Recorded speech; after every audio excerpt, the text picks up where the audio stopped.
আমার কাছে এটা মনে হয় সেকেন্ড এডিশন সম্ভবত।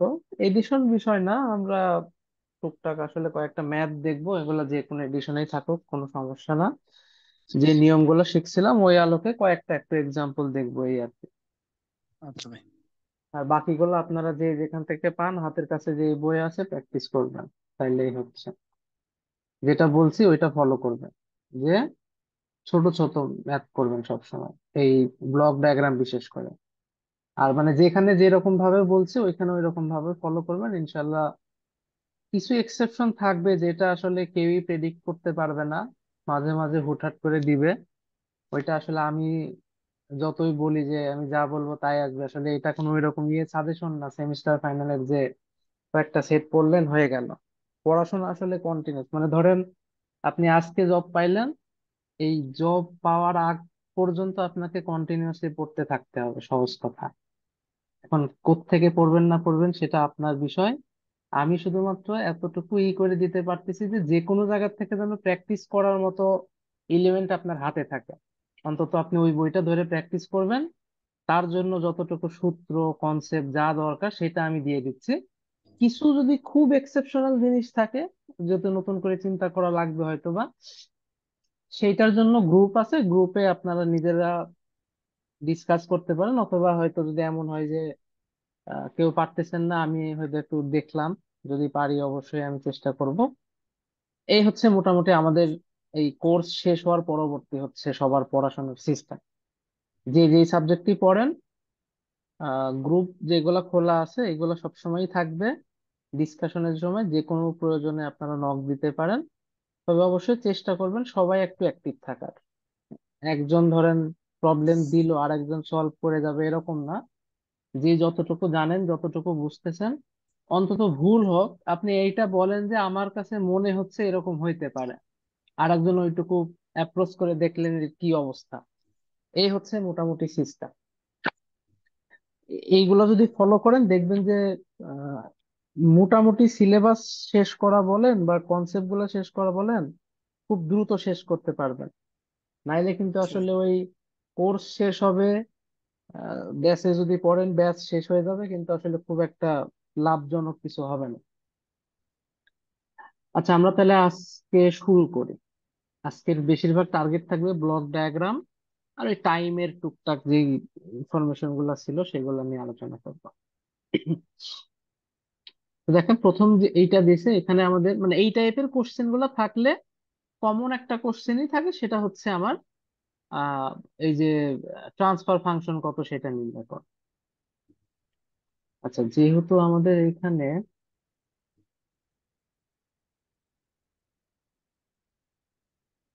আলাদা আলাদা করা লাগবে, আমরা আলাদা আলাদা করে করি।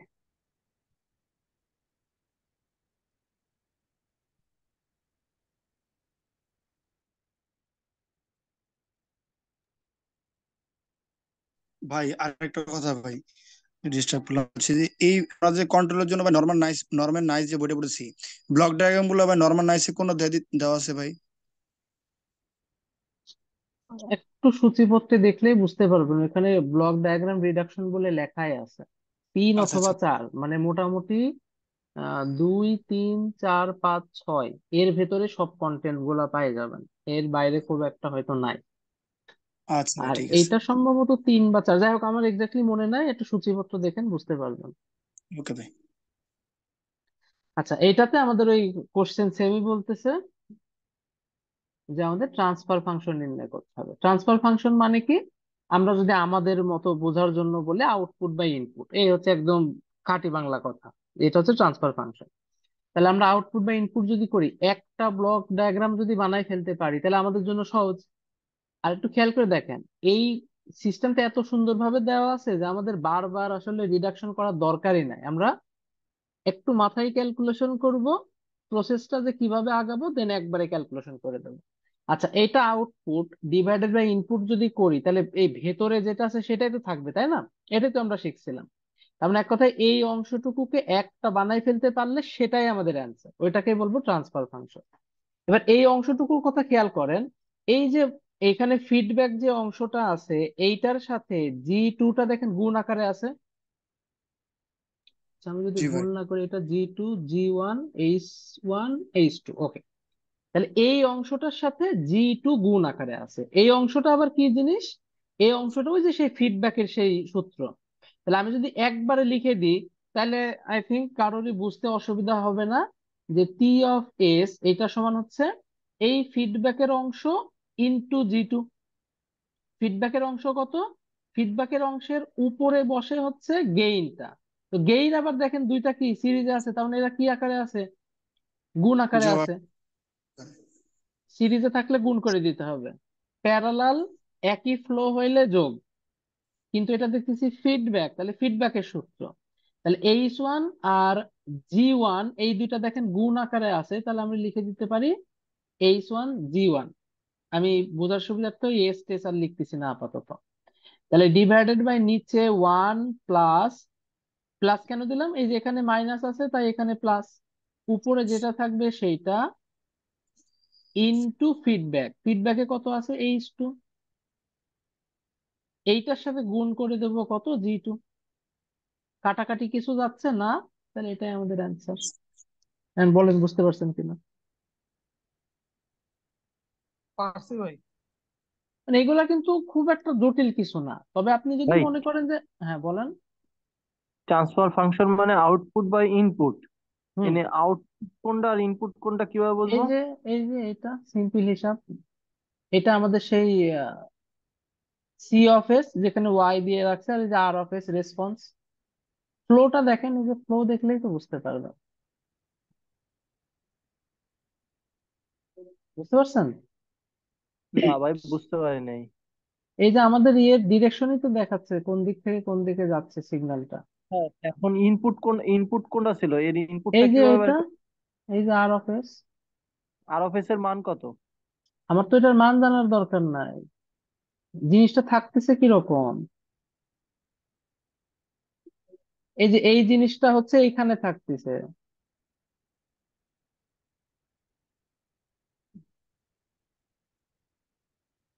এই দুইটার ভাগফলই তো মাঝখানের এইটা। তাহলে আলটিমেটলি আমাকে মাঝখানের মাঝখানের এইটাই তো অ্যান্সার করে দেখাইতে হবে। বুঝতে পারছেন না? এর মান তো আমার জানার দরকার নাই, এই দুজনের ভাগফল হবে এটা। এটাই তো আমরা দেখছিলাম হচ্ছে ট্রান্সফার ফাংশনের সিস্টেম ভাগফল কি। গুণফল বুঝতে হবে ভাই, ভাগফল গুণফল। হুম। এইটা ভাগফল বুঝবো কিভাবে? কেন, ট্রান্সফার ফাংশনের ডেফিনেশনই তো দেখাইছিলাম আমি ক্লাসে, যে T(S) সমান হচ্ছে Y(S) ডিভাইডেড বাই R(S). এইটা হচ্ছে আমাদের ডেফিনেশন ছিল। ফলে এইখানে যেটা থাকবে সেটাই আমাদের ট্রান্সফার ফাংশন। তার কারণ ফ্লোর সিস্টেম কি, এইটার সাথে এইটা গুণ করে এইটা পাওয়া যায়। তার মানে এইটা থেকে এইটা যদি ভাগ করি তাইলে তো আমাদের মাঝখানের এই জিনিসটা পাওয়া যাবে, যেটাই তো আমাদের অ্যান্সার। তাই আচ্ছা, মাঝখানেরটাই বুঝছি তো ভাই। বের করলাম যে ভিতরে কি ছিল সেটা। হ্যাঁ।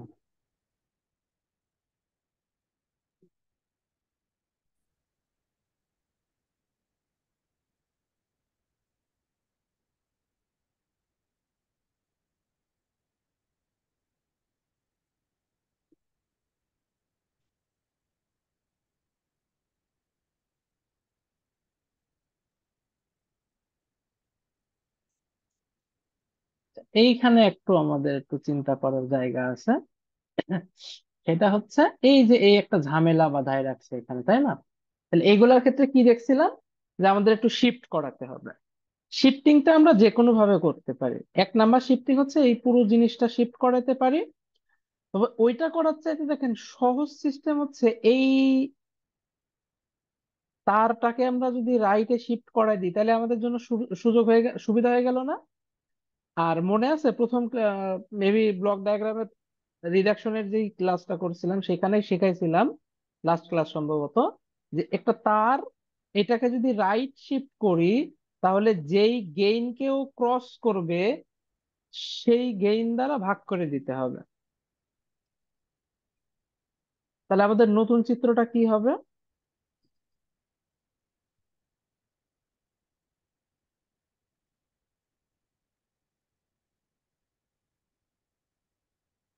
তাহলে তার এইখানে ছিল, এটাকে তুলে নিয়ে গিয়ে আমি এইখানে বসাই দিচ্ছি। যখনই বসাই দেব তখনই আমাকে যেহেতু এই গেইনটাকে আমরা ক্রস করছি, ওই গেইন দ্বারাই কি করে দেব, ভাগ করে দিতে হবে।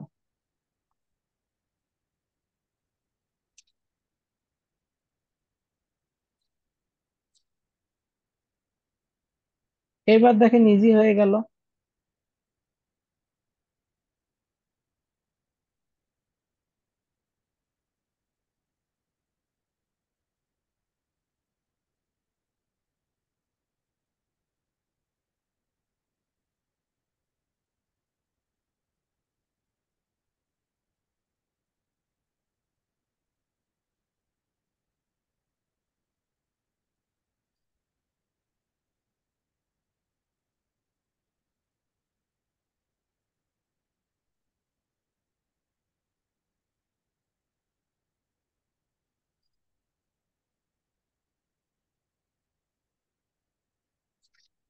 এবার দেখেন এইটাই ফিডব্যাক আর এইটাই প্যারালাল, কারণ দেখেন দুইজনের ফ্লো সেম দিকে, তাহলে এরা আসলে যোগ মিন করবে আর এরা হচ্ছে ফিডব্যাক মিন করবে। তাহলে এই জিনিসটার সাথে এই জিনিসটা সিরিজে আছে, এই জিনিসটার সাথে এই জিনিসটা সিরিজে আছে, তাহলে এর যে আউটপুট আসবে সেইটা গুণ এইটা গুণ এইটা। তাহলে তো আমাদের ট্রান্সফার ফাংশন হয়ে গেল। তাহলে আমরা একবারে অ্যান্সার লিখতে পারি, এটা হচ্ছে টি অফ এস সমান,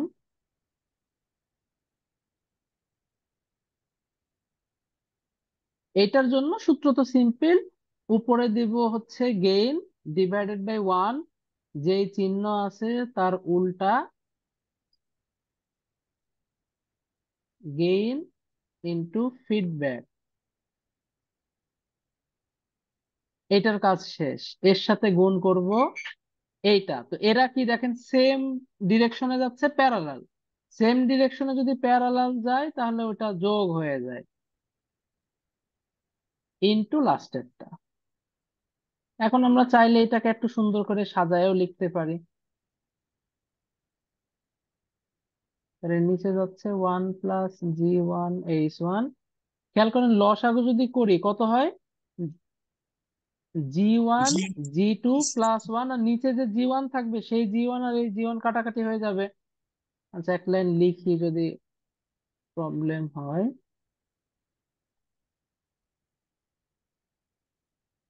এই যে এটা এটা কাটাকাটি চলে গেল।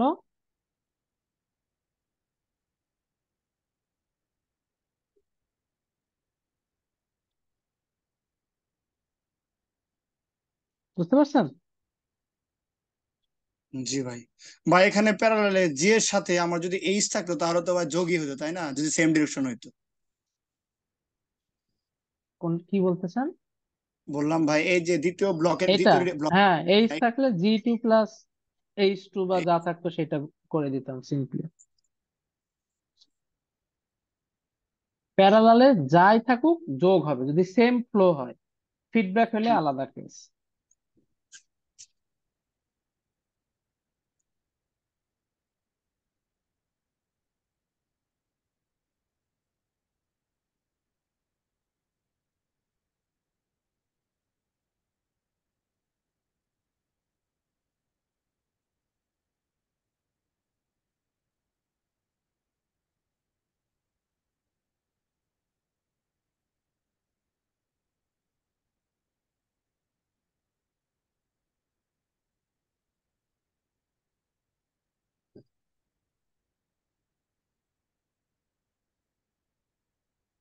এটা তো এটা তো প্রথম যেটা করলাম সেটা, এটা আপনারা নিজেরাই পারবেন। ভাই এটা এরকম হবে না যে হচ্ছে G1। করবেন, এটা নিজেরা একটু করেন, সিম্পল জিনিস, মুখে মুখে করে ফেলা যাবে।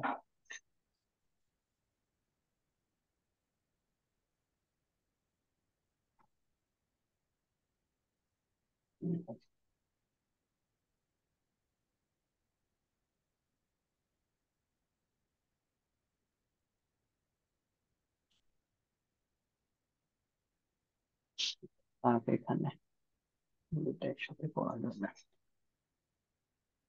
এখানে দেখেন, ক্লাসে বলছিলাম মনে আছে কিনা, যদি ফিডব্যাকে কিছু না দেখতে পাওয়া যায় তাহলে ফিডব্যাক কত, মানে শুধু একটা তার দেওয়া আছে, 1। শুধু একটা তার দেওয়া থাকলে ওয়ান।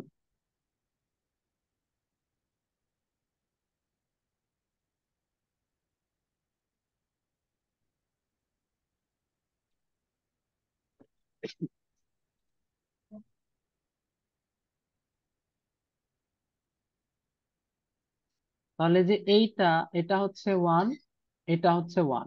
এখন এই যে আগে যে সিস্টেমটা দেখছিলাম ওই সিস্টেম, তাহলে আমাদের কি করতে হবে, প্রথমে এই তারটাকে এখান থেকে তুলে নিয়ে এখানে সরাই দিলেই কিন্তু আমাদের ঝামেলা মোটামুটি শেষ।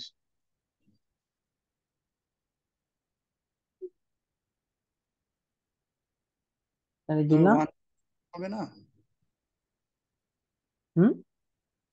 এই তারটা যদি ভাই গেইন ক্রস করে আসে তাহলে রাইট সাইডে আসলে ভাগ হয় না, 1/g1 যেটা আর কি। 1/g1 হয়ে যাবে।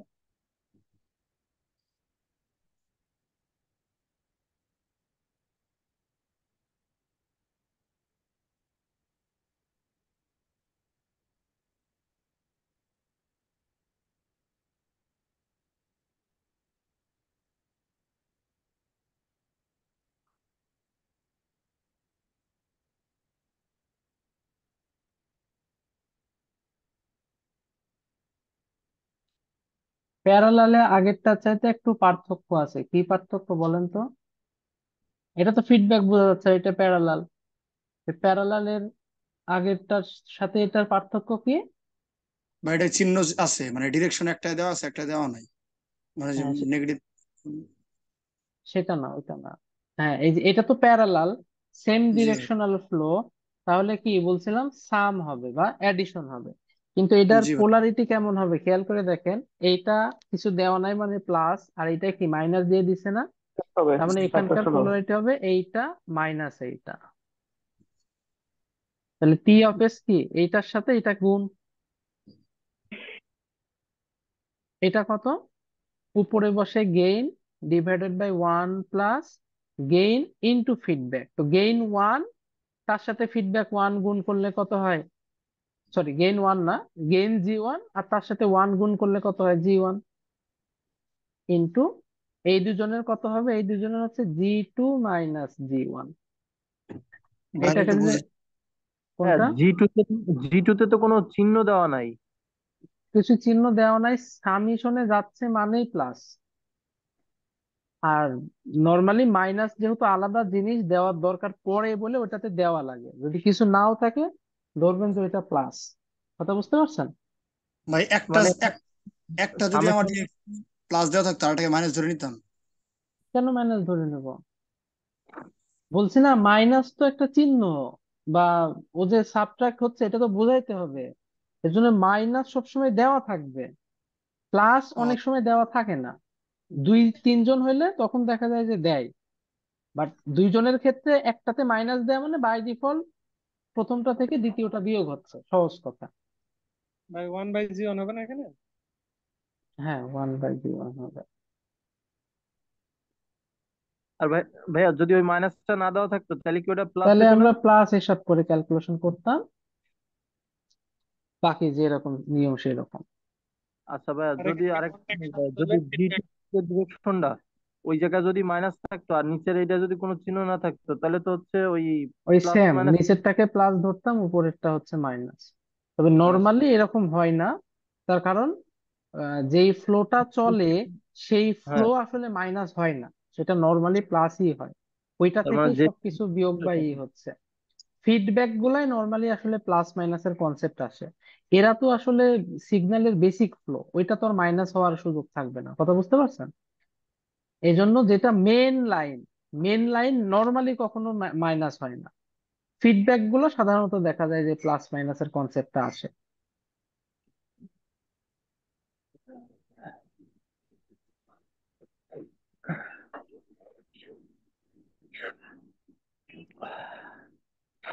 তাহলে G1 G2 - 1, 1 + G1, এটাই হচ্ছে আমাদের অ্যান্সার। এটা কি বুঝতে পারছেন? আহ, জি। আচ্ছা, সেকেন্ড ইয়েটা কি? আচ্ছা ভাই, বইয়ে তো অ্যান্সার জিরো আছে, এটা অ্যান্সার জিরো আছে, শূন্য।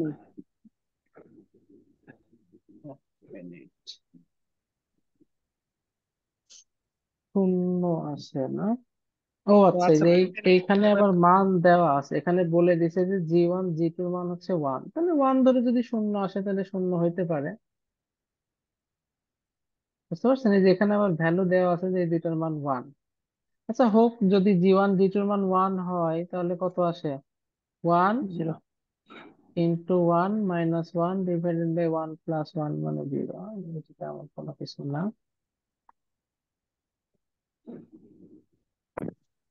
আচ্ছা ভাই, উপরে যে কিছু দেওয়া ছিল না, ওই জন্য কি আমরা ওয়ান ধরলাম ফিডব্যাকে?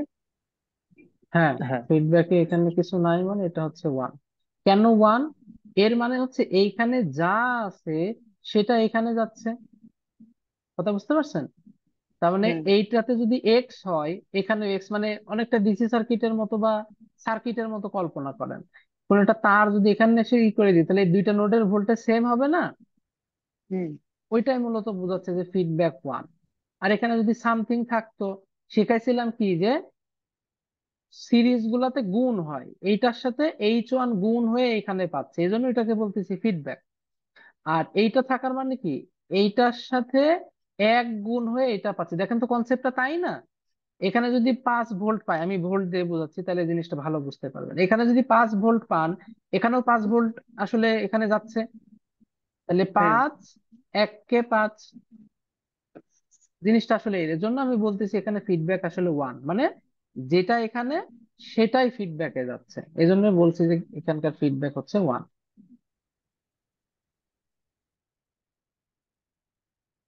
আচ্ছা, এখানে আসতেছে 5 নাম্বারটা।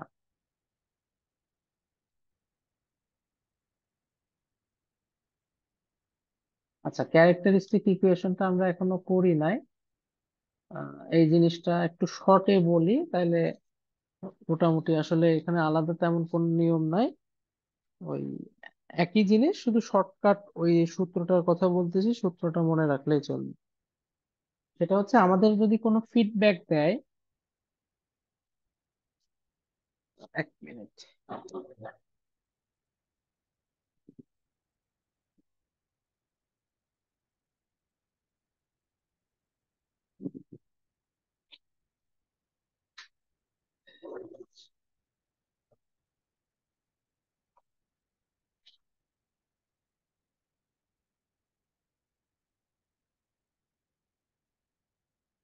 এইখান থেকে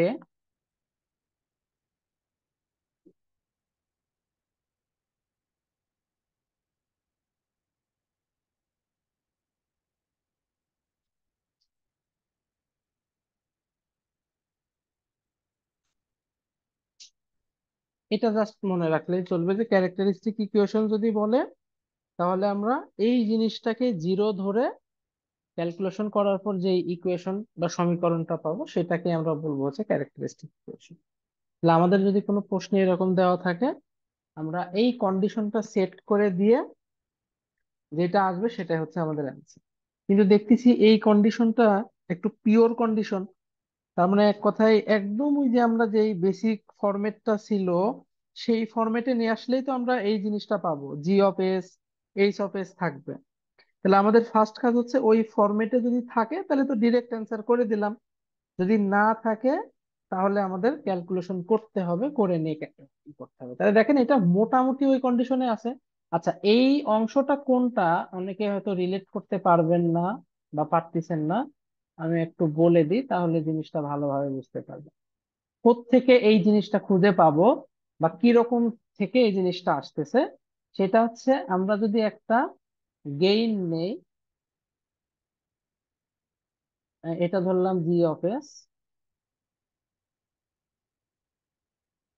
বেসিক ফিডব্যাক যেই এটা আসতেছে।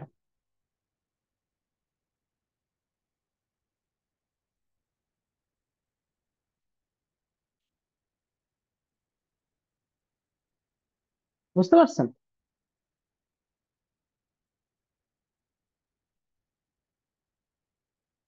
তাহলে এই হচ্ছে আমাদের বেসিক জিনিস।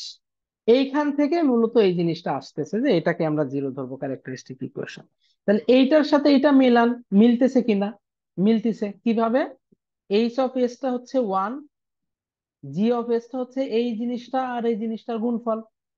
তাহলে আমরা যে এইটা বানাবো এইখানেই দেখতে পাচ্ছি সেটা কত হচ্ছে, ওয়ান প্লাস উপরেরটা ইনটু নিচের ওয়ান ইকুয়াল জিরো। এটা কি বুঝতে পারছেন সবাই? না ভাই। এই চিত্রর সাথে এই চিত্রটা কি রিলেট করতে পারতেছেন কিনা? এই দুইটা চিত্র যে একই চিত্র, এটা কি বুঝছেন কিনা তাই বলো। প্যারালাল করলে তো ভাই এটা মানে যে, পাশাপাশি আছে, সিরিজ, তাহলে দুইজন গুণ হয়ে একটা বানাই ফেলা যাবে না? জি ভাই যাবে। তাহলে এটাকে মনে মনে একটা যদি ধরেন, এই চিত্র আর এই চিত্র যে সেম চিত্র, এইটা বুঝতে কি কষ্ট হচ্ছে? তাহলে তো ভাই এইচ এর ভ্যালু ওয়ান ধরতে হবে। ধরতে কেন হবে? এইচ এর ভ্যালু তো ওয়ান দেখা যাচ্ছে, আমরা ওয়ান বসাবো, সমস্যা কি? এখানে কি কোথাও বলছে যে এইচ এর ভ্যালু ওয়ান ধরা যাবে না? এখানে বলতেছে ফিডব্যাক যা আছে সেটা গুণ করে দেব। ওয়ান থাকলে ওয়ান গুণ করব, টু থাকলে টু গুণ করব, যা থাকবে তাই গুণ করে দেব, ঝামেলা শেষ। আমি যেটা বলতে চাচ্ছি যে এই চিত্র আর এই চিত্র যে সেম, এই জিনিসটা রিলেট করতে পারতেছেন কিনা সবাই? তারপরে কিন্তু আমরা তুলনায় যাব। তুলনা করলে কি দাঁড়ায়? তুলনা করলে দাঁড়ায় জি অফ এস এর জায়গায় আমরা ইউজ করব এইটা ইনটু এইটা, এইচ এর জায়গায় ইউজ করব ওয়ান। এইটুকু কি ক্লিয়ার সবাই? জি ভাই। তাহলে আমরা জাস্ট সেটা বসাই দেব, আর কিছু না। One plus G of s এর জায়গায় গেইনে যারা যারা আছে, কত আছে, K into s minus one into, কেন, কারণ এই যারা সিরিজে আছে,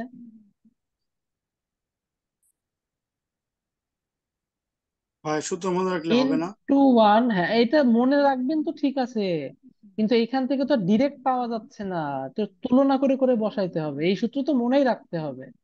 এরপরে তো জি। এই কাজটুকু, তাই না? কারণ জি দেখেন ভাই। আমি আপনাকে সূত্র পড়াচ্ছি one plus G of s H of s, এখানে কোথাও G of s H of s আছে? কোথাও নাই। হ্যাঁ, কিন্তু এই যে এই চিত্রের সাথে রিলেট করে এখন আমি বুঝতেছি যে জি অফ এস অ্যাকচুয়ালি কে, এইচ অফ এস অ্যাকচুয়ালি কে। সেই রিলেটটুকু করার জন্য আপনাকে এই চিত্রটা তো জানা লাগবে। এটা পরীক্ষার হলে না দিলেও কোনো সমস্যা নাই, এটা আপনার জন্য। টিচারকে এতটুকু দেখাইলেই ওকে, স্যার বুঝে নেবে যে হ্যাঁ আপনি ঠিকঠাক ধরতেছেন। কিন্তু এটা হচ্ছে আপনার জন্য যে আপনি দুইটা রিলেট করতে পারতেছেন কিনা। আচ্ছা ভাই, এখানে এইচ ছিল না বলে অন ধরলাম, তাই না? এই আছে, কোনো ভ্যালু নাই বলে ওয়ান ধরতেছি, ফিডব্যাক তো আছেই। এখানে এই যে ডিরেক্ট আসতেছে এই জন্য ফিডব্যাক ওয়ান। আর এটা বারবার ধরলাম বলার দরকার নাই, কারণ আমরা ধরতেছি এরকম না, এটা অ্যাকচুয়ালি ওয়ান। ধরা জিনিসটা আলাদা জিনিস। অনেক সময় কি হয়, যেটা ভ্যালু দেওয়া নাই বাধ্য হয়ে ধরা লাগে, এখানে তো আর আমি বাধ্য না, এটা আমি দেখতে পাচ্ছি যে ওয়ান। কথা বুঝছেন?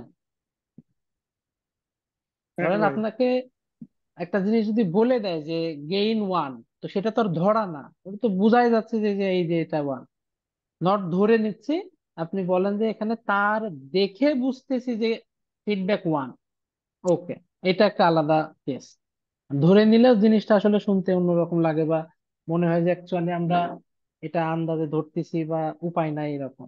কারণ অনেক ক্ষেত্রে কিন্তু এরকম সিচুয়েশন ম্যাথে আসে যে কিছু করার নাই, যেমন ট্রানজিস্টরে হয়তো বিটা দেওয়া নাই, বাধ্য হয়ে কেউ 100 ধরে নিচ্ছে, কেউ ইত্যাদি ইত্যাদি ধরে নিচ্ছে, বাট এখানে কিন্তু সেই কেস না। আচ্ছা, এর পরের কাজ হচ্ছে আমাদের ইকুয়েশন বের করতে বলতেছে। নর্মালি সেকেন্ড অর্ডার সার্কিট যেহেতু, সব থেকে ভালো হয় এইরকম ফরম্যাট বানাই দিলে, মানে এটা হচ্ছে সবচেয়ে পারফেক্ট একটা ইয়ে। সেকেন্ড অর্ডার যেহেতু আমাদের এইরকম একটা ফরম্যাট আসবে, অথবা কিউব আকারে আসতে, এখানে অবশ্য কিউব আসার চান্স মনে হয় নাই, বাট দেখতে হবে যেরকম আসে। আহ, এক কথায় ওই যে এটাকে কি বলে বাংলায়, দ্বিঘাত। বহুপদী, পলিনোমিয়াল সম্ভবত। এক কথায় বহুপদী সমীকরণ যেটা ইন্টারমিডিয়েটে পড়ছিলাম, সেই ফরম্যাটে যে সাধারণ ইকুয়েশন আছে সেটা আকারে দেখাই দিলে ওকে। মানে বাদ মানে এক কথায় আমি যদি বলি এটা সমীকরণ, এটা তো একটা সমীকরণ। সমীকরণের কি থাকবে? রাইট হ্যান্ড সাইড থাকবে, লেফট হ্যান্ড সাইড থাকবে, দুজনের ভিতরে একটা সম্পর্ক থাকবে, এটা আছে। বাট ওই যে একটু জেনারেল যে ফরম্যাট আছে সেটা দেখাই দিলে ভালো হয়, আমরা সেই কাজটাই করব। তাহলে সবাইকে s × s+2 দ্বারা গুণ করে দিব। তাহলে এটা থাকতেছে কত? s × s+2 সাথে 1 গুণ, অর্থাৎ এদের ভিতরে আবার যেহেতু গুণ হয় একবারে করে দিই, ac² + 2s প্লাস, এইটা তো দেখেন এদের নিচে আছে, ফলে কাটাকাটি করে শুধুমাত্র উপরে যেটা আছে সেটাই থেকে যাবে। সেটা কত? k × এত, তো একবারে গুণ করে দিই আমরা। এস এর সাথে এস গুণ হইলে as², তার সাথে কে আছে three into s minus S, তাহলে থ্রি কে থাকুক, কে তো আমরা বারবার দিবই, এস দিয়ে হিসাব করি, তাহলে কে টার সাথে গুণ করে দেবো। তাহলে 3টা এস থেকে একটা এস বিয়োগ করে দিলে হয় 2টা এস, আর 3 × 1 = -3। তাহলে আমরা এখন ফরম্যাট দাঁড় করাইতে পারি এইভাবে: 1 + k ac² 2 - 2k × s, অথবা 2 × 1 - k × s, যে যেভাবে ইচ্ছা, -3k = 0। তাহলে এইটাকেই আমরা ইকুয়েশন হিসাবে লিখে দিতে পারি। এটা কি বুঝতে পারছেন? জি ভাই।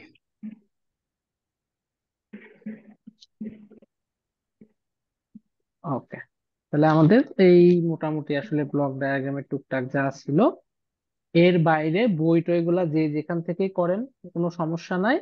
শুধু দেখবেন যে ছোটখাটো জিনিস, হয়তো 2টা বা 3টা ট্রিক্স আছে, ম্যাক্সিমাম 1টা বা 2টা হয়তো আমাদের ধাপ অতিক্রম করা লাগছে, কারণ পরীক্ষার হলে আসলে টাইম খুবই শর্ট। মানে নর্মাল হচ্ছে 5টা রিটেন, 50টা এমসিকিউ, এটার প্যাটার্নই সবচেয়ে বেশি। আর টুকটাক বিভিন্ন কোম্পানি ভেদে হয়তো প্যাটার্ন টুকটাক আলাদা হয়, তবে একটু 19 করে। এটার চান্সই সবচেয়ে বেশি যে 5টা রিটেন করা লাগবে, 50টার কাছাকাছি এমসিকিউ দাগানো লাগবে। তো 1 ঘন্টার ভিতরে কিন্তু আসলে এইরকম বড় ম্যাথ দেওয়ার চান্স খুবই কম যে অনেক বড় হয়ে যাবে ম্যাথ। ভাই এই প্রথম লাইনটা থেকে দ্বিতীয় লাইনটা একটু ইকুয়েশনটা আরেকবার একটু বলেন তো ভাই, ক্যালকুলেশনটা। এইখান থেকে মানে প্রথম এখানে থেকে না, ওটা এই 1+ থেকে তার নিচে s² যেটা। এইটা আমি হুম। প্রত্যেকটা জায়গায় s × s+2 গুণ করে দিছি, ফলে এর সাথে s × s+2 গুণ হলো। আর এদের নিচে যেহেতু s × s+2 আছে, ফলে ওইটা আর এইটা কাটাকাটি হয়েছে। যদি আমার এই কথাটা বুঝতে না পারেন, সিম্পলি মনে রাখেন আমরা এখানে লসাগু করছি, নিচে বসছে s × s+2, পরবর্তীতে সেই লসাগুর নিচের ওইটা জিরোর সাথে গুণ হয়ে ওই পাশে জিরো চলে গেছে, আর লসাগু করলে যা হয় সেটা এখানে বসে গেছে। কথা বুঝতে পারছেন? জি ভাই, বুঝছি। ভাই হ্যাঁ বলেন। ভাই ট্রান্সফার ফাংশন আর ক্যারেক্টারিস্টিক্স ইকুয়েশনের মধ্যে কোনো রিলেশন আছে? দুইটার ভেতরে রিলেশন ভাই আপনি শুধু বলছেন যে আউটপুট ইনপুটের রিলেশনটা এইটা, মাঝখানে যা মেকানিজম এইটা আর কি। থাকতে পারে, এখন দেখতে হবে, হুট করে এখন আমার মাথায় আসতেছে না। কারণ এইখানে যদি আমরা ট্রান্সফার ফাংশন বের করি কত আসে, এইটা ÷ 1 + এইটা। ভাই আই ট্রান্সফার আই ফাংশনের থিঙ্ক হরটা ক্যারেক্টারিস্টিক্স ইকুয়েশন। এখানে মূল বিষয় কি, এই ক্যারেক্টারিস্টিক ইকুয়েশনটা জানতে পারলে এখান থেকে আমরা মেবি এস এর ভ্যালু পাবো। যে আচ্ছা এখানে দেখি মূল বিষয়টা কি আসে, টি অফ এস টা কি আসে। টি অফ এস টা আসে উপরে যদি জিএস দেয়, হ্যাঁ হ্যাঁ, রাইট রাইট রাইট, এরকম না। আমরা এইটাকে জিরো ধরতেছি কেন? এইটাকে জিরো ধরলে আমরা এই যে এইটার পোল খুঁজে পাবো, মানে এক কথায় ইকুয়েশন পেলাম। এবার এখান থেকে এস এর যদি ভ্যালু বের করি, তাহলে সেই ভ্যালু গুলোর কারণেই টি অফ এস এর মান কিন্তু ইনফাইনাইট। ফলে বলতে পারি যে এখানে এস এর যে ভ্যালু গুলো পাবো সেগুলো হচ্ছে এই ট্রান্সফার ফাংশনের পোল পাওয়া যাবে, এটা যে আগে বলছিলাম। আর এই নিচের এটাকে, জিরো ধরাটাকে আমরা বলতেছি ক্যারেক্টারিস্টিক ইকুয়েশন। মানে এক কথায় ওর উপরেই আমাদের এই সিস্টেমের ক্যারেক্টার, মানে এক কথা ওই যে সেই ইয়ে বলছিলাম, ড্যাম্পিং রেশিওর ইয়ে বলছিলাম না, আনড্যাম্প নাকি এই যে এখান থেকে কিন্তু এস এর ভ্যালু বের করে সেটা দেখছিলাম, খেয়াল আছে? জি ভাই, জিরো গ্রেটার এই যে দেন এখান ওয়ান। থেকে এখানে জিটা ছিল, আমি এইটা দ্বারা সবাইকে যদি ভাগ করে দিই, তাহলে এখানে থাকবে টু জিটা ওমেগা এন, তো এখান থেকে জিটা বের হবে। সেই জিটার ধর্মের উপরেই কিন্তু মূলত এইটার এই সিস্টেম, মানে কোথায় এইটা হচ্ছে আমাদের আনড্যাম নাকি ক্রিটিক্যালি ড্যাম সেটা নির্ভর করবে। তো তার জন্য তো আমাদের একটা সমীকরণ লাগবে, এইটাই হচ্ছে সেই সমীকরণ।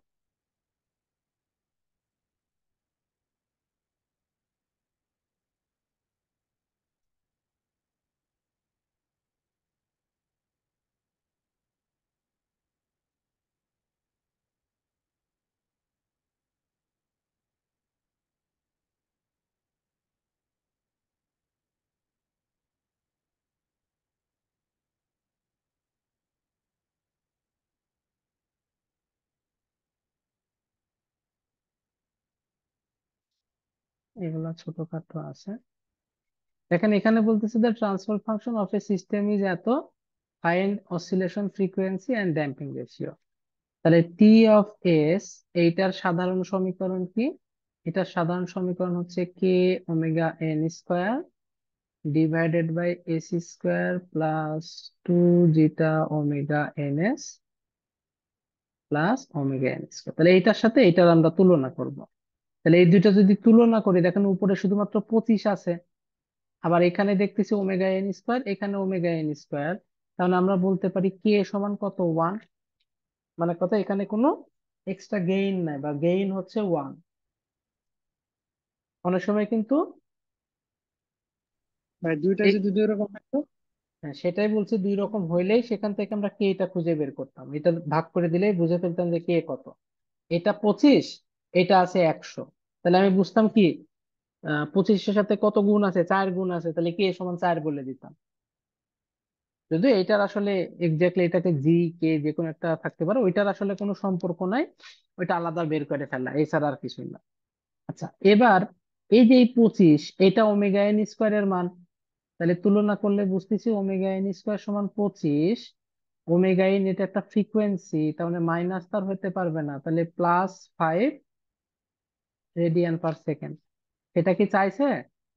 ফাইন্ড অসিলেশন ফ্রিকোয়েন্সি, এটাকে ন্যাচারাল ফ্রিকোয়েন্সি আমরা বলতে পারি। And damping ratio, damping ratio কই থাকে, যে এখানে আছে জিটা সমান এস এর সাথে সহগ আকারে যেটা আছে সেটাই হচ্ছে টু জিটা ওমেগা এন, মানে কত, যে 2 আছে, তাহলে 2 এই চিহ্নটার নাম কি? জিটা। জিটা। হুম হুম। জি। তাহলে 2/2 ওমেগা এন, এটা করলে কত আসে, মানে 2/5 × 10, তাহলে 2/10 করলে কত হয়, 0.2। এই হচ্ছে আমাদের অ্যান্সার। ঠিক বুঝতে পারছেন? জি ভাই, বুঝতে পারছি। মানে এক কথায় আপনার মূল জিনিসটা যদি জানা থাকে, জাস্ট তুলনা করে দেবেন, আর অন্য কিছুই না।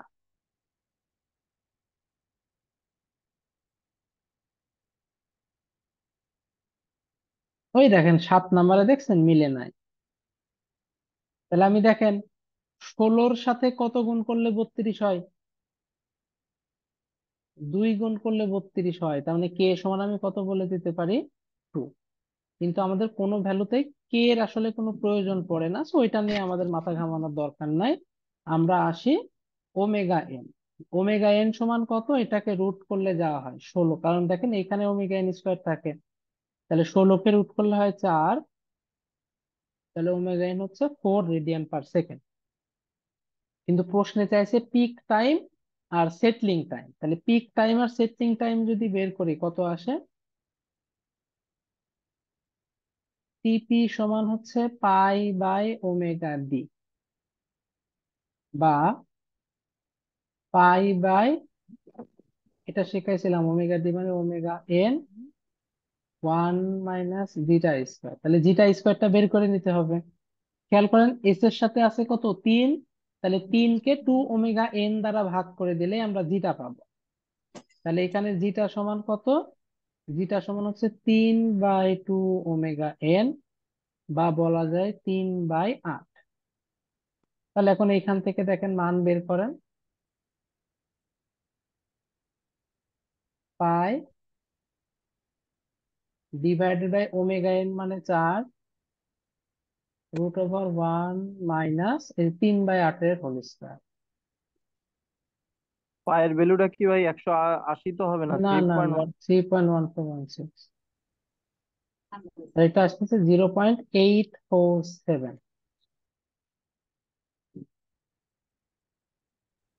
এটাই হচ্ছে আমাদের পিক তো টাইম। এই সমীকরণটাতে কিভাবে লাগবে? কোনটা? এই যে জ্ঞান ফ্রিকোয়েন্সি আছে। বুঝি না। এই যে এটা এস এর সাথে থাকে 2 জিটা ওমেগা এন, এস এর সাথে আছে আগের 3। সমীকরণ যেটা তাহলে আমি পাই বলতে পারি 2 জিটা ওমেগা এন। কোনটা?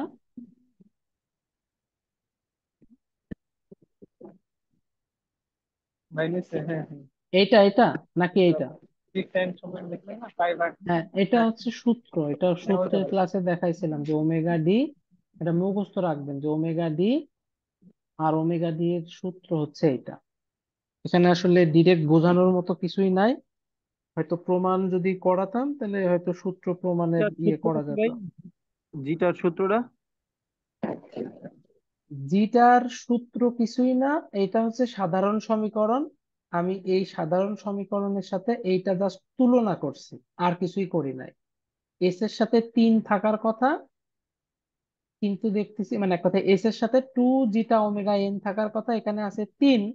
তাহলে 2 জিটা ওমেগা এন এর মান হচ্ছে 3, যেখানে ওমেগা এন সমান 4। তাহলে জিটা সমান কত? 3/2 ওমেগা এন। কথা বুঝতে পারছেন? না বুঝি নাই ভাই, জিনিসটা বুঝি নাই। আচ্ছা, একজন বলতেছে এস এর সাথে থাকবে 2 ওমেগা এন, ক্লিয়ার। হ্যাঁ। আর একজন বলতেছে এস এর সাথে আছে 3। তার মানে দুইজনের সঠিক কথা বলতেছে, কারণ একই সমীকরণ, আলাদা হওয়ার তো কোনো চান্স নাই। তাহলে আমরা হুম। একটু বুদ্ধি করে কি এটা লিখতে পারি না? জি। এটাই করছে, আর কিছু না।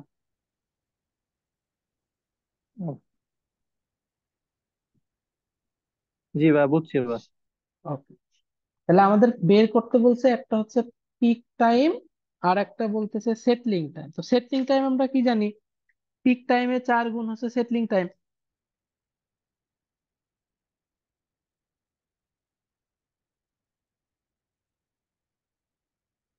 না না না, সরি, পিক টাইম না, টাইম কনস্ট্যান্টের 4 গুণ। পিক টাইম মানে হচ্ছে 4/জিটা ওমেগা এন। 1/জিটা ওমেগা এন হচ্ছে টি সি এর ভ্যালু, আর টি এস হচ্ছে 4/জিটা ওমেগা এন। তো সবই দেওয়া আছে, আমরা just শুধু মান বসাবো। 4/জিটার মান পাইছি কত, এই যে 3/8,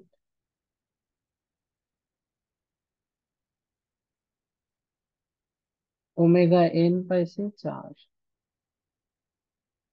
তাহলে 2.67। ক্লিয়ার? জি ভাই। আর কিছু চাইছে? ওকে, আর কিছু চাই নাই, সো আর দরকার নাই। আচ্ছা, সব জায়গায় এই ছোটখাটো ছোটখাটো জিনিস চাইছে। আর একটা জিনিস দেখেন চাইতে পারে, দুইটার ক্ষেত্রে আমি একটু বলে দিই। যেমন এখানে আর একটা বলতে পারে পার্সেন্টেজ ওভারশুট। এটা যদি চাই, সূত্রটা কি শিখছিলাম? পার্সেন্টেজ ওভারশুট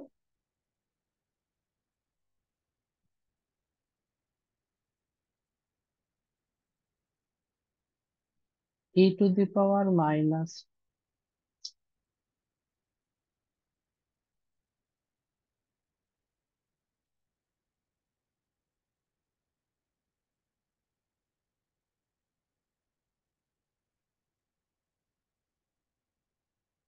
সব ভ্যালু বেরই হয়ে আছে, জাস্ট সূত্রে বসাই দেবেন, অ্যান্সার চলে আসবে।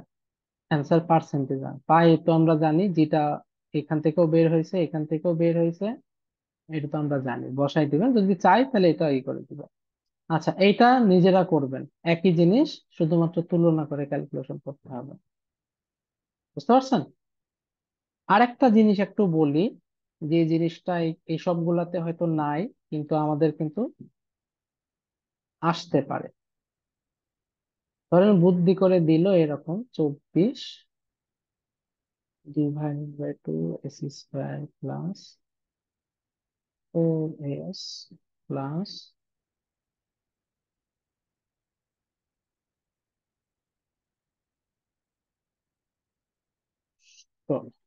এটা দিয়ে দিছে। এটার সাথে কিন্তু তুলনা করা যাবে না। কেন তুলনা করা যাবে না? কারণ দেখেন এই যে এখানে 2 আছে, কিন্তু সমীকরণে তো থাকার কথা 1। ফলে আমরা কি করব, আমরা উপর নিচে 2 ভাগ করে দিব। তাহলে উপরে যদি 2 ভাগ করি, এটা কত হয়ে যায়? 12।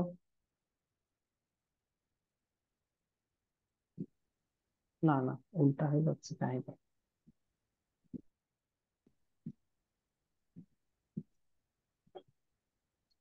না, ঠিকই আছে। ঠিকই তো ছিল। এটা 12 হয়ে যাবে। এটা তখন লেখা যায় S square plus 2s plus 8। এখন কিন্তু তুলনা করা যাবে, হ্যাঁ। আচ্ছা, 8 আছে, এটা 12, এটা হইতে পারে। তবে আমরা একটু ট্রাই করি এমন কিছু দেওয়ার যাতে একটু রুট টুট হয়। যদিও এমন জরুরি না যে সুন্দরই হইতে হবে, বোঝার ক্ষেত্রে এই দিচ্ছি আর কি। এটা করলে আসতেছে 16, আর এটাও একটা বড় কিছু দেই। আচ্ছা, মিলই রাখি।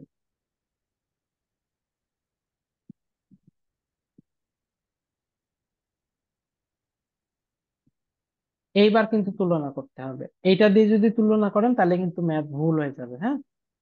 এটা খেয়াল রাখবেন যে এস স্কোয়ারের সহগ যেন 1 থাকে, বাকি যেদিকে যা যায় যা। অবশ্যই আন্দাজে সমীকরণ তো আর দেবে না, কোনো সমীকরণই দেবে, সেটা খেয়াল রাখে ক্যালকুলেশন করবে।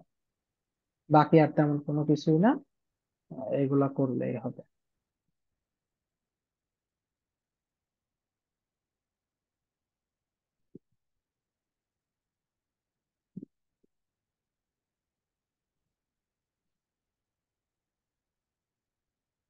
এই 9ও একই জিনিস, কঠিন কিছুই না, ক্যালকুলেশন করে ফেলবা।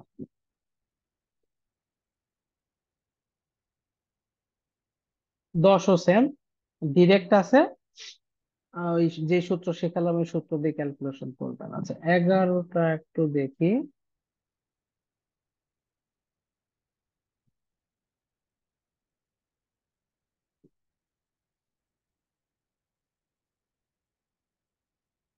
এগারোতে খেয়াল করে দেখেন, আমাদের কিন্তু ডিরেক্ট দেখা যাচ্ছে না, মানে নিজেদের একটু ক্যালকুলেশন করতে হবে। প্রত্যেকটাতে ট্রান্সফার ফাংশন দেখা যাচ্ছিল, এখানে দেখা যাচ্ছে না, তবে সমস্যা নেই, আমরা ট্রান্সফার ফাংশন এখান থেকে বের করে ফেলতে পারবো।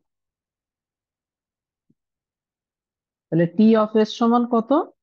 ওই যে সেই ফিডব্যাকের সূত্র, যেটা আছে সেটা বসে যাবে,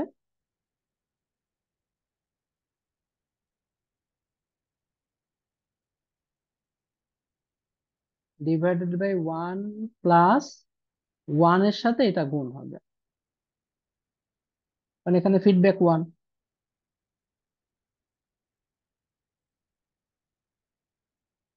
এটা যদি সাজাই, এই যে এইগুলা কিন্তু এক লাইনে সাজানো শিখতে হবে, একটু কয়েকবার প্র্যাকটিস করেন, দেখবেন যে আপনার মাথায় চলে আসবে।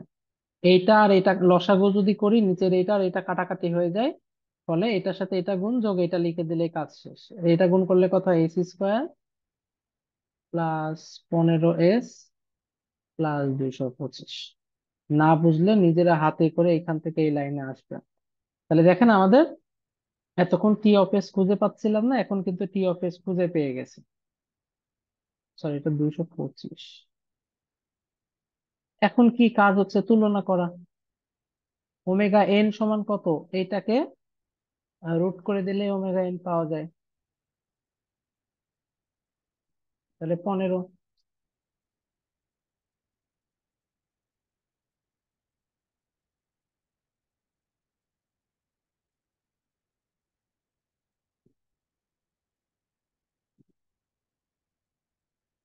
সবই বের করতে বলছে। আচ্ছা এটা না, এটা যেটা টিপিটিএস পার্সেন্ট, যাই হোক।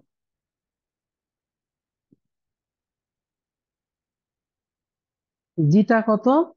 ওই যে শিখছিলাম, এস এর সাথে যেটা থাকবে সেটাকে 2 ওমেগা এন দ্বারা ভাগ করে দিব।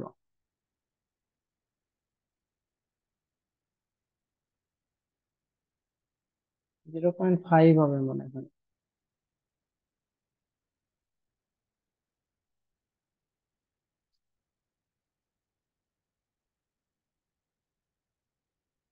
সবগুলাই অ্যান্সার।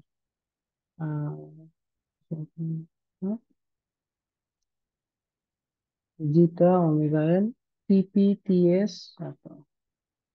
টিপি কত?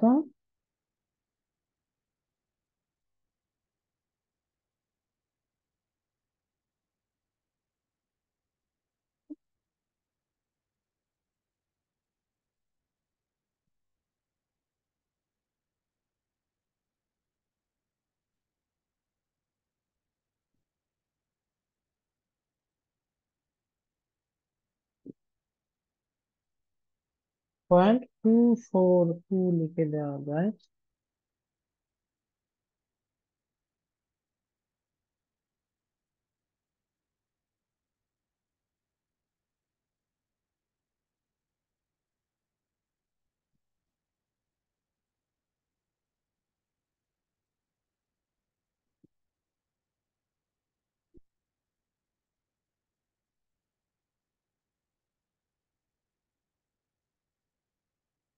Zero point five three three.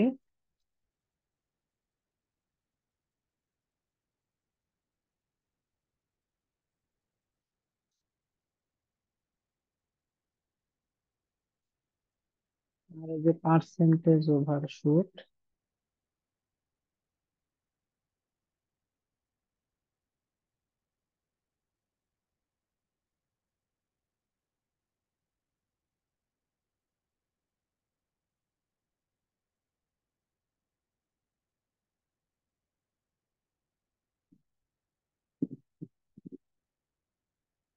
যেটা বেরোয় কত? 0.5 ডিভাইডেড বাই √ওভার 1 - 0.5 স্কোয়ার। যেটা আসবে ওটাকে 100 দ্বারা গুণ করে দেবো, 16.303%।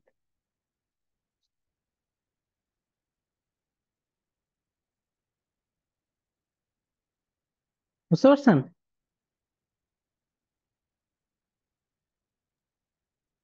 হ্যাঁ ভাই। ওকে।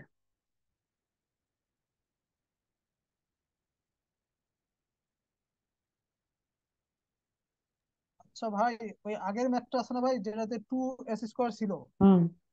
টুটা তো সরানোর জন্য 2 দিয়ে ভাগ দিতাম, যদি 3 থাকতো তাদেরকে 3 দিয়ে ভাগ দিতাম, মানে যেটা থাকতো সেটা দিয়ে ভাগ হ্যাঁ, দিতাম। ওই সহজ কথা, এসিস করে সব এক বানাতে হবে। তার জন্য আপনার যা যা করা লাগে তাই করবেন। জি ভাই, বসে বসে।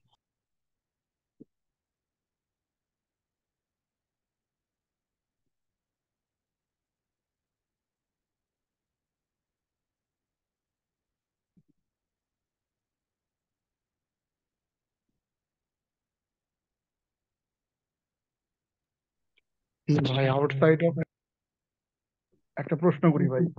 বলেন।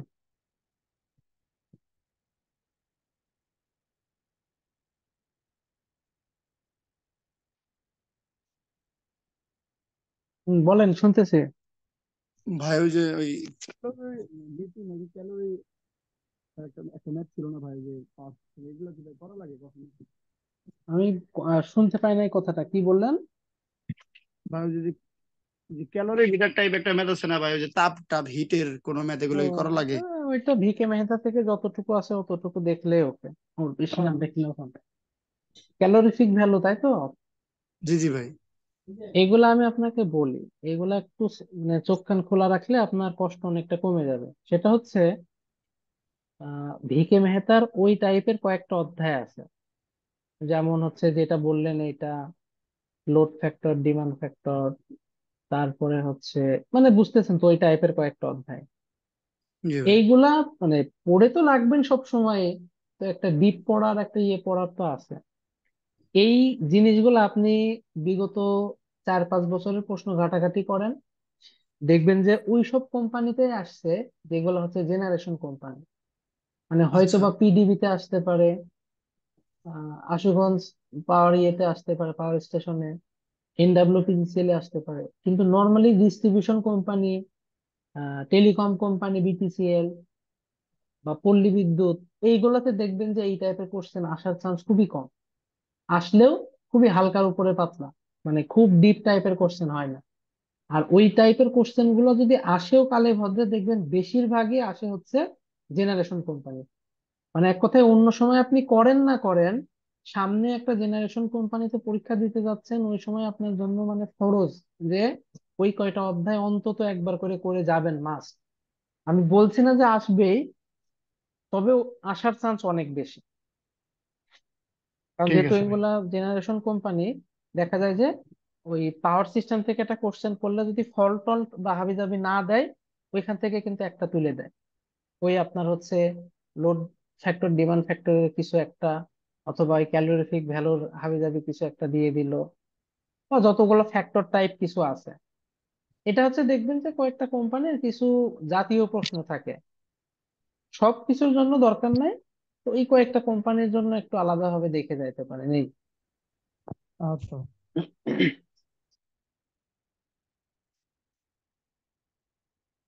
আচ্ছা ভাইয়া লোড এইখানে, অ্যানালাইসিস কি ইম্পর্টেন্ট? Load flow study? না না না, ওগুলো হচ্ছে একাডেমিকের জন্য ইম্পর্টেন্ট, থিসিস টিসিস করতে চাইলে ওকে, বাট এমনি নর্মালি ওইসব থেকে অনেক আগে হয়তো টুকটাক কিছু কোশ্চেন আসতো। আবার কিছু কোশ্চেন এমএসসি তে হয়তো আসলেও আসতে পারে, কারণ স্বাভাবিক কথা এমএসসি তে ওইগুলো নিয়ে কাজ টাজ করায় বা করা লাগে। কিন্তু নর্মালি জব এক্সামে আসলে এখন, এখনকার প্যাটার্ন হিসাবে ইম্পর্টেন্ট না, কারণ এখন আপনাকে কিন্তু 5টা কোশ্চেন দিবে। তো 5টার ভিতরে আসলে ওই টাইপের জিনিসগুলো আমি নর্মালি নতুন প্যাটার্ন হওয়ার পর কখনো পাই নাই। আপনি যদি এক্সট্রা হিসেবে পড়তে চান ওকে, বাট আমার মতে দরকার নাই। এটা করে লাভ নাই।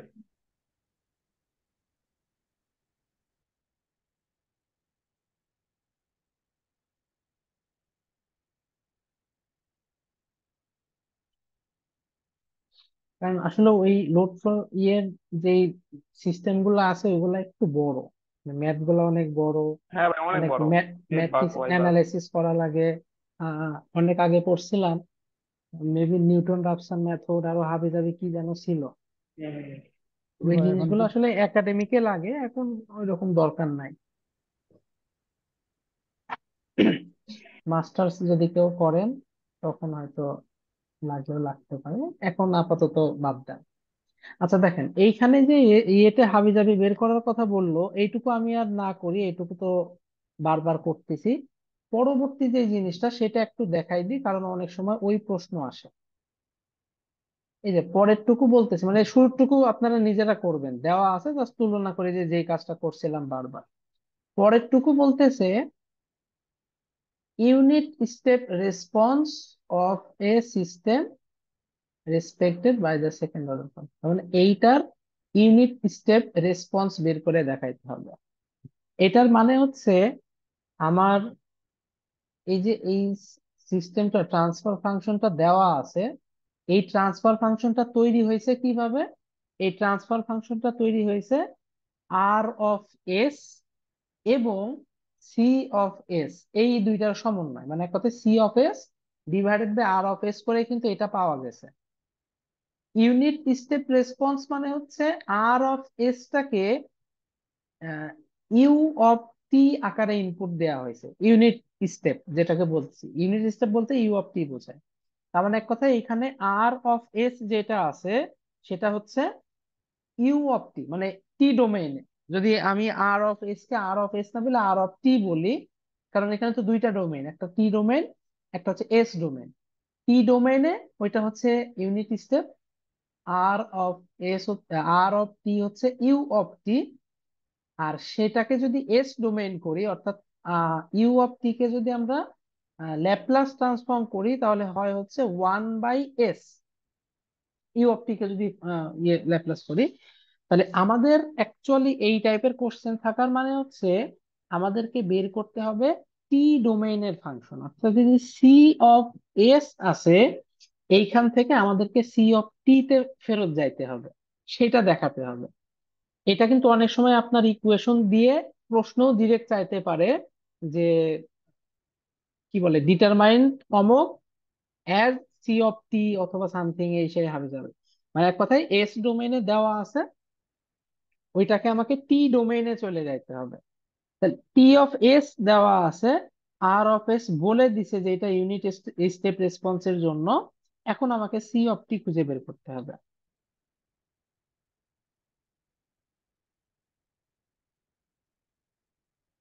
মানে বিষয়টা কি রকম? বিষয়টা হচ্ছে এরকম, C of S divided by R of S equal T of s.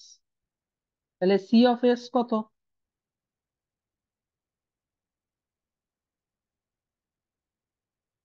R of S টা কত? ইউনিট স্টেপ, যেটাকে ল্যাপ্লাস ট্রান্সফর্ম করলে হয় হচ্ছে 1/s। R T of S কত? টি অফ এস প্রশ্নেই বলে দিছে 10/এত।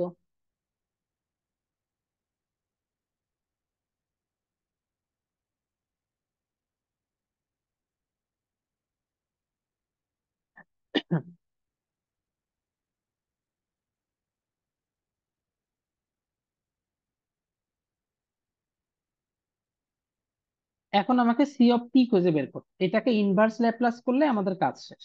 তো এই যে এই জিনিসকে কি করতে হয়, এটাকে যদি আমরা মিডিল টার্ম করি, 5 আছে 6 আছে, 5 আর একে হচ্ছে 6।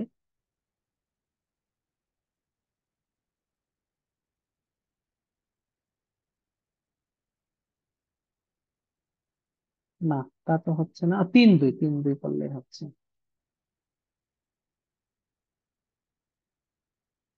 3 আর 2 5, 3 2 6, ঠিক আছে।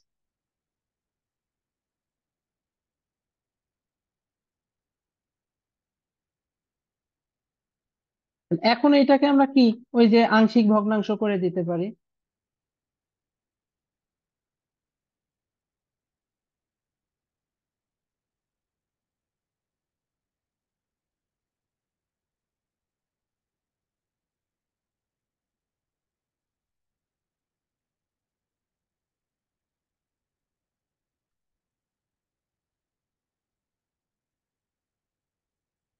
উভয় পক্ষের নিচের এটা দ্বারা গুণ করে দিব, তাহলে কত থাকে? এই সমান,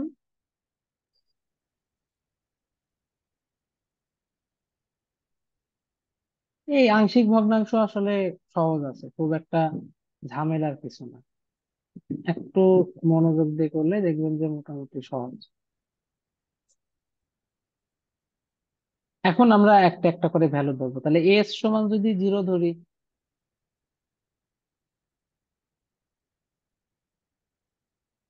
এস সমান 0 হলে দেখেন এটাও 0, এটাও 0, তাহলে শুধু থাকতেছে এটা।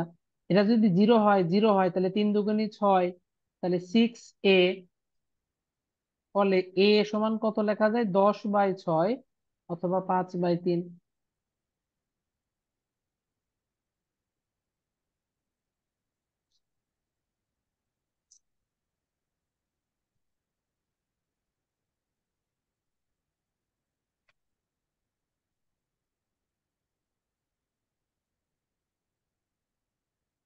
Wait, আমরা কি উল্টা করলাম?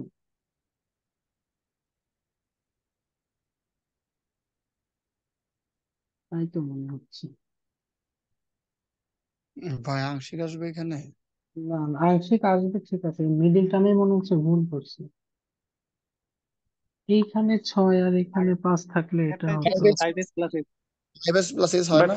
5 তো হয় না, হম হম, সেটাই আসে, আমি উল্টা করে ফাইভ ফেলছি। ফাইভ মাইনাস ওয়ান হবে ভাই, 5 + 1। প্রথমে যেটা দিছিলাম সেটা ঠিক ছিল।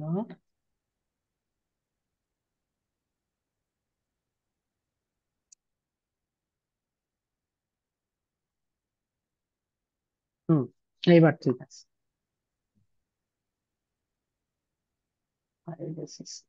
ওকে, 5 আর 1 6, s+5 আর s+1।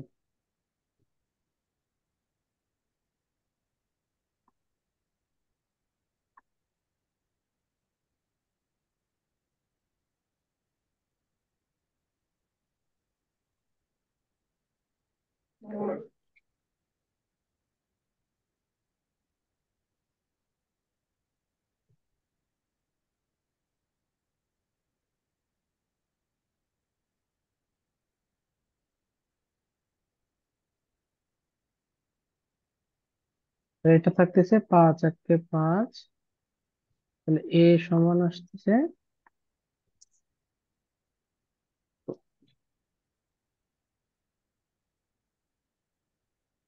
এস সমান যদি -1 ধরি, এটাও কাটা এটাও কাটা, তাহলে এটা থাকতেছে c-1।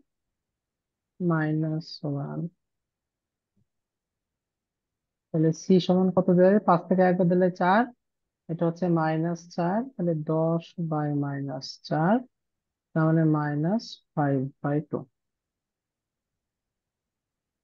আর এস সমান দেব হচ্ছে -5। তাহলে -5 দিলে এটাও কাটা এটাও কাটা, শুধুমাত্র থাকতেছে এটা, -5 আর -5+1।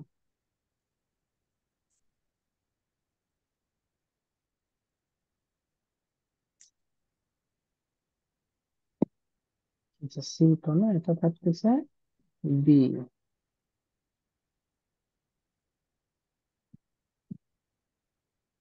তাহলে এটা আসতেছে মাইনাস মাইনাসে প্লাস, 4×5 = 20, বি সমান হচ্ছে হাফ। তাহলে এটা ছিল কি, এইটা ছিল সি অফ এস এর মান। তাহলে সি অফ এস সমান এখন কত লেখা যায়, 2/s -1/2 s+5।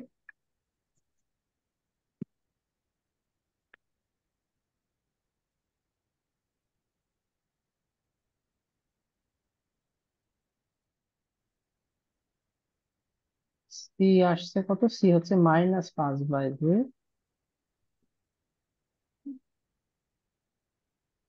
এটা তো হয়ে যাচ্ছে s+1। তাহলে এইটাকে যদি আমরা ইনভার্স ল্যাপ্লাস করি তাহলে কত আসে,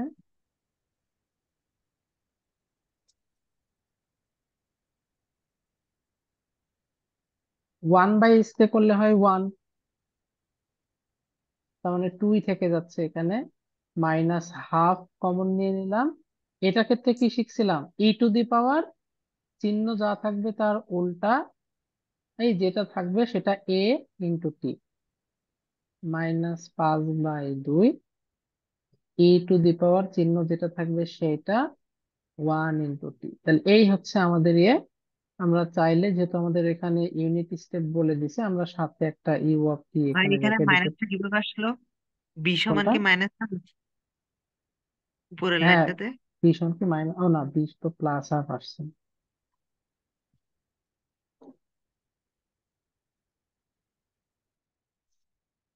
এই হচ্ছে আমাদের অ্যান্সার, ঠিক আছে। এই ইউ অফ টি আসলে ম্যান্ডাটরি না, এটা আমাদের শুরুতে যেহেতু ইউনিট স্টেপ কথা বলছে এই জন্য আমি দেখাইছি, অনেকে হয়তো নাও দেখাইতে পারে। এটা আসলে রাইটার টু রাইটার ভ্যারি করে, অনেকে ইউজ করে অনেকে ইউজ করে। ইভেন নাইস বইতেই যেসব জায়গায় টাইম ডোমেইনে ইউ অফ টি এর কথা আছে সেখানে আবার এটা দেখাইছে, যেখানে এটা নিয়ে আলোচনা নাই সেখানে আর দেখায় নাই। তো এটা আপনার ইচ্ছা, আপনি এটা দিলেও হচ্ছে, না দিলেও কোনো সমস্যা নাই। তো এই হচ্ছে আমাদের ওই সি অফ এস এর টাইম ডোমেইনের যে ভার্সন সেটা। তাহলে এই জিনিসগুলো একটু দেখেন, এখানে খুব বেশি কঠিন না, আংশিক ভগ্নাংশটুকু যদি করতে পারেন আর ল্যাপ্লাস যে কয়টা সূত্র দেখাইছে ওই কয়টা সূত্র আপনার একদম মুখস্থ থাকতে হবে, তাহলে ইজিলি কিন্তু এটা করে ফেলতে পারবেন। আচ্ছা, আর একটা থাকলো ফার্স্ট অর্ডার। ফার্স্ট অর্ডারটা সহজ, যেহেতু 2-3টাই সূত্র আছে।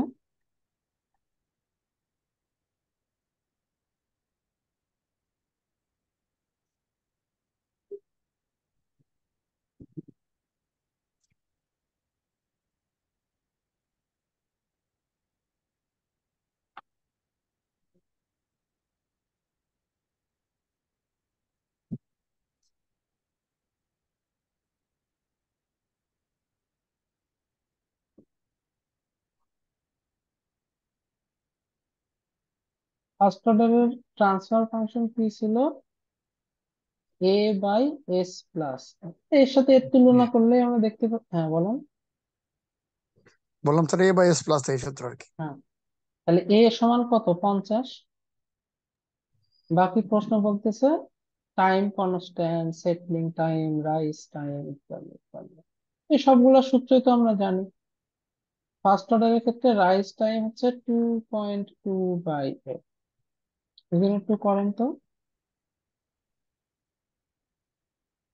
টাইম কনস্ট্যান্ট 1/8,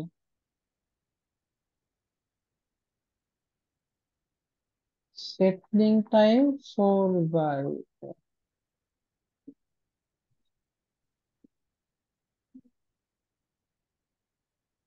বলেন কোনটার কথা আসতেছে।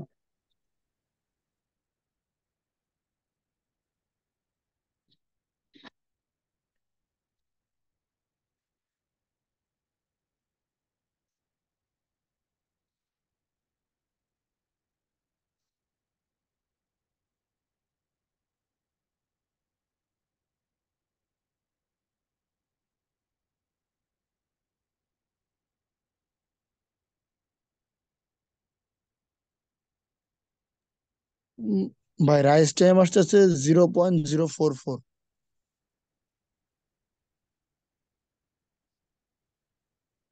তারপর 0. কত আসে? তারপর এটা 0.02 সাথে যেহেতু 4 গুণ হচ্ছে 0.08। 0.08। এই হচ্ছে আমাদের অ্যান্সার। এটা কি ক্লিয়ার সবাই? জি হ্যাঁ ভাই। ভাই।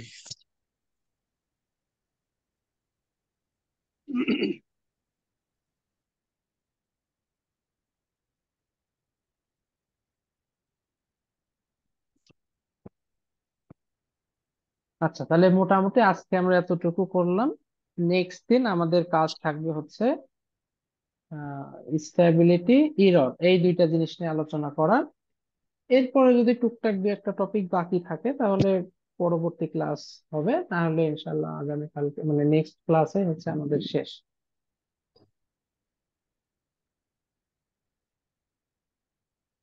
তাহলে এই যতগুলো টাইপ দেখালাম এইগুলো একটু নিজেরা নিজেরা প্র্যাকটিস করবেন। হ্যাঁ, ভাই ডিফারেন্সিয়াল কি, হ্যাঁ বলেন। না ভাই, ওই আগে কিছু ম্যাথ আপনাকে ছবি পাঠাইছিলাম তো ভাই মেসেঞ্জারে, এখন একটু পাঠাইছি ভাই, একটু যদি দেখতেন। মানে আপনার আইডিতে ভাই, ওই যে আমার আইডি হৃদয় খান নাম। হ্যাঁ বুঝতে পারছি, হ্যাঁ এগুলা কি সমস্যা? সমস্যা ভাই, ওই যে যেটা ডিএসবি এসসি বলছেন, ওটা যে ডিএসবি -সি হয়েছে, সেটা কিভাবে বুঝবো ভাই? একটা আছে অ্যাম্পলিটিউড মডুলেশনের ম্যাথ।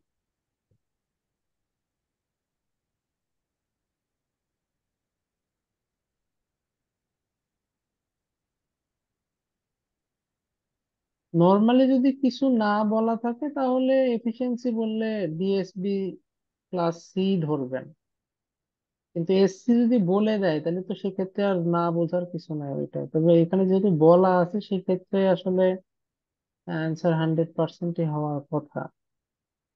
জি ভাই, ওটাই তো বলতেছি, এখানে তো বলাই আছে ওই এসসি। 100%ই দিবেন, আর কিছু না বললে আপনার হচ্ছে ফুল ক্যারিয়ার ধরে অ্যান্সার করবেন।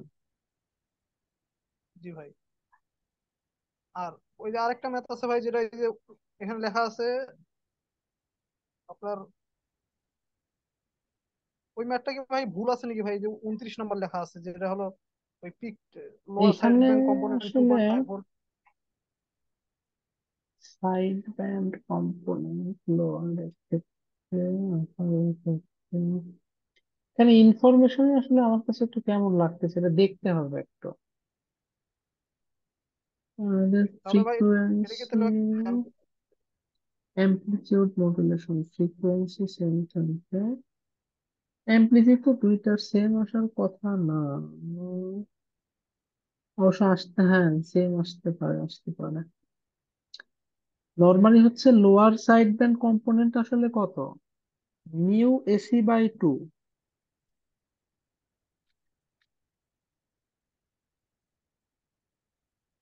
জি আপার ভাই। লোয়ারের অ্যামপ্লিটিউড কত, তাই না? জি ভাই। Mu AC by 2।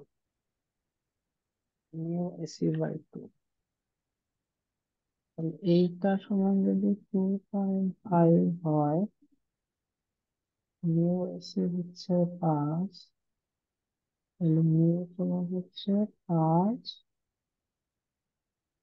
5/5 মানে হচ্ছে 1।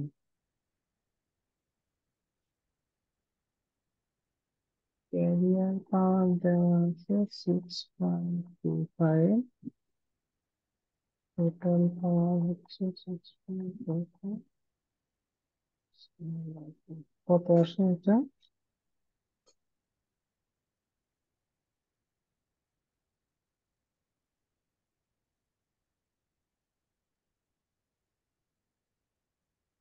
ঠিকই তো আছে,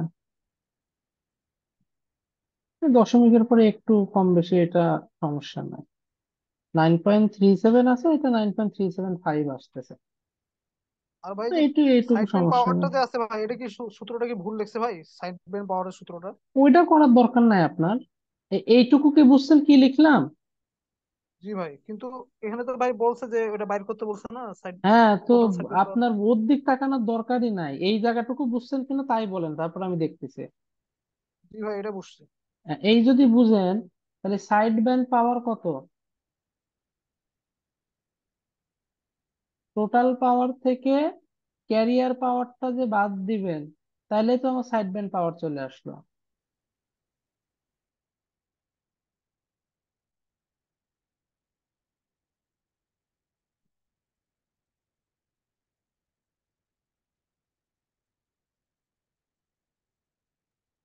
3.125।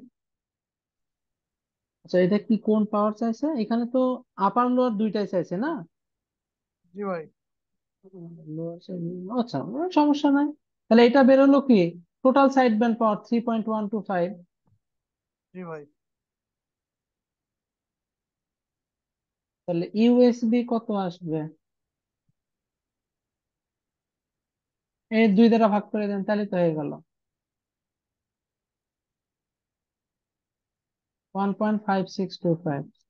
বুঝছে? জি ভাই, এবার বুঝছি ভাই। মিলি ওয়াট, এটা মিলি ওয়াট না? যাই হোক, আমি তো আর এটা করি নাই, দেখে তুলতেছি আর কি। মিলি ওয়াট থাকলে মিলি ওয়াটই লিখবেন, জি যা ভাই। আসে আর কি। বসাই টসাই আমি করি নাই আর কি, জাস্ট রাফই জি ভাই। করলাম, যেটা আসে ওইরকম করে দিলেন তাহলে। তো ওই সূত্র জি পড়ার ভাই। দরকার নাই, আমি বুঝতে পারতেছি ওটা সূত্র ঠিকই আছে, কিন্তু প্রবলেম হচ্ছে একটু ওদের মতো করছে, নতুন সূত্র দরকার নাই। ওদের সূত্র ছাড়াই তো করে ফেলা যাচ্ছে আমাদের বেসিক যেসব সূত্র আছে। জি ভাই। তো আপনি যেটা জি ভাই। জানেন সেটা দিয়ে করেন, সমস্যা নেই। জি ভাই। ওকে। আর আর ভাই ওই যে আরেকটা ম্যাথ দিছি ভাই, যে আচ্ছা, এটা আর একটা হচ্ছে ন্যারো পাই ব্যান্ড। বাই 2। জি ভাই।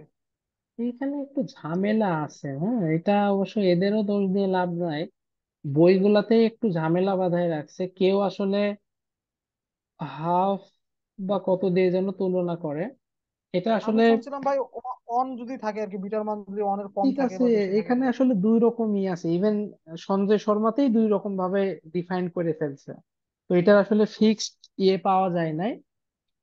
তো কিছু বইতে স্পেসিফিক ই করা থাকে যে লোয়ার ভ্যালু আপার ভ্যালু, কিন্তু সঞ্জয় শর্মাতে দুই জায়গায় দুই রকম ভাবে ডিফাইন করে ফেলছে, তো এইটা নিয়ে ধরেন ঝামেলা বেঁধে গেছে, এবং এটা কন্ট্রাডিক্টরি বলা যায়। আপাতত আসলে এটা আর এরকম ভাবে কিছু বলা যাচ্ছে না, এটা এমনি মার্ক করে রাখেন। তাহলে ভাই এটা কি অন ধরে করবো ভাই? বিটার মান অনের কম হলে ন্যারো ব্যান্ড বা ওয়াইড ব্যান্ড এরকম ধরে আমি কি করবো? দুইটাই আপনাকে পাঠায় রাখতেছি, আপাতত এটা মার্ক করে রাখেন, সঞ্জয় শর্মাতে দুই রকম ডেফিনেশনই দেওয়া আছে। এখন ও, জি ভাই, একটু যেহেতু পাঠালে একটু একই ভালো বইতে দুই হতো। রকম ভাবে বলে দিছে, তো এখানে আসলে ফিক্সড করে বলাটা একটু মুশকিল। ও, আচ্ছা ভাই, ঠিক আছে। আচ্ছা, তাহলে নেক্সট ক্লাসে আমরা মোটামুটি যা যা টপিক বাকি থাকলো এগুলো ই করার ট্রাই করবো ইনশাল্লাহ। আচ্ছা ভাই, ঠিক আছে।